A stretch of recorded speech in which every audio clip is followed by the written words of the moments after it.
გამარჯობა. დღეს მითოსიდან ჩვენი წელთაღრიცხვით მე-6 საუკუნეში გადმოვინაცვლებთ. კერძოდ ეზოპეს იგავარაკში.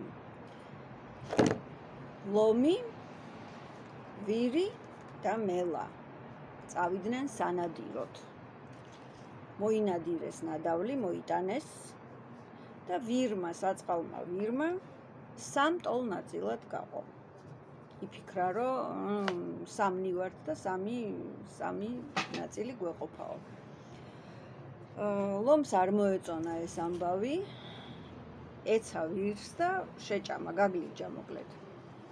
შეხედა მელამ და თქვა, რომ არაო ესე არ გამოდგებაო და იმას ვიზავო, რა ქვია, მე ცოტა სხვანაირად უნდა მოვიქცეო. და ადგა ეს ნადავლი, აქეთ დიდი ნაწილი დადო და გვერდზე მიუდო რაღაც პატარა უმნიშვნელო ნაწილი, ანუ თავისი. ლომი ეკითხება, რატო ვინ გასწავლაო ასეო ნადავლის გაყოფაო? ვინ და ვირის ბედმაო? საწყალი მელა, შეშინებული, აბა რა იქნებოდა? ხო. მოკლედ, მერე ეს იგავარაკი სხვა მეიგავეებმაც განავრცეს, გადააბულბულეს და სხვადასხვა პასაჟები დაუმატეს. მაგალითად, კრილოვს აქვს იგავარაკი, იგივე დაახლოებით იგივე შინაარსის, ოღონდ 4 ცხოველი არის იქ, ლომი, მგელი, მელა და ძაღლი. ნანადირებს გაყოფენ 4 ტოლ ნაწილად და ლომს ხო თავისი ნაწილი აქვს, უდევს იქ და მივა და მეორე ნაწილსაც დაადებს ტორს და ამბობს, რომ ესეც ჩემია, იმიტომ რომ მე ლომი ვარ, ცხოველთა მეფეო. მესამე ნაწილსაც დაადებს ტორს, ესეც ჩემია, იმიტომ რომ ყველაზე ძლიერი ვარო და იქით მეოთხე ნაწილი რჩება და აბა ეხლაო თუ ბიჭები ხართო და რომელიმეო მიეკარეთ აბა ერთი იმასო. ეხლა ვინ მიეკარებოდა, ვერავინაც ვეღარ მიეკარა და ისიც ლომს დარჩა. მოკლედ, ლომის წილი ნიშნავს რაღაც უდიდეს თლიანის, რაღაც უდიდეს ნაწილს. ანუ უმეტესი რაღაც. იქნება ეს აბსტრაქტული, იქნება ეს მატერიალური, იქნება რაც არ უნდა იყოს, იქნება ეს საქმე, იქნება ეს რაღაც დოვლათი, ხორბალი, კენჭი, არ აქვს მნიშვნელობა. უდიდესი ნაწილი რაღაც მთლიანის, ეს არის ლომის წილი. სინონიმია უდიდესის.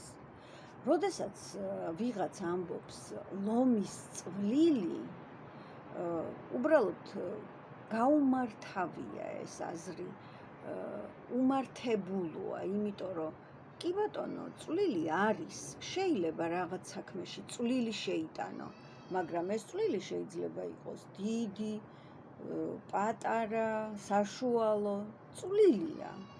ეს არ არის წილი. თუ ჩვენ ლომს ვიტყვით, ლომი გვინდა მაინც და მაინც ლომი ვახსენოთ, მაშინ უნდა ვთქვათ წილი. და თუ წვლილზეა რაღაც საქმეში შეტანილ წვლილზე ლაპარაკი, მაშინ კი ბატონო თქვით წვლილი, მაგრამ ლომის გარეშე. აი თუ ვიტყვით, რომ ლომის წილი წვლილი შეიტანა, მაშინ უფრო აზრობრივად გამართული იქნება, იმიტომ რომ ჩვენ ვიტყვით სათქმელს, ანუ დიდი წვლილი შეუტანია რაღაც საქმეში, უმეტესი წვლილი ყოფილა აი ვიღაც დავითის მაგალითად. ხო, თუ გვინდა რომ ანუ წვლილის უდიდესი ნაწილი აღვნიშნოთ, მაგრამ ლომის წვლილი შეიტანა უბრალოდ უაზრო გამოთქმაა. მე მგონი, რა ვიცი, გასაგებად ვთქვი და თუ გვინდა რომ რაღაც უდიდესი ნაწილი აღვნიშნოთ, კი ბატონო, ვიხმაროთ ეს ლომის წილი, წვლილი. ლომის წილი წვლილი, მაგრამ არა ლომის წვლილი. წილი აუცილებელია ლომთან და მე გინდა წვლილი თქვით, გინდა ამაგი თქვით, გინდა ზრუნვა თქვით და რაც გინდა ის თქვით, მაგრამ ლომის წილი. შევთანხმდით. დიდი მადლობა ყურადღებისთვის და მომავალ შეხვედრამდე.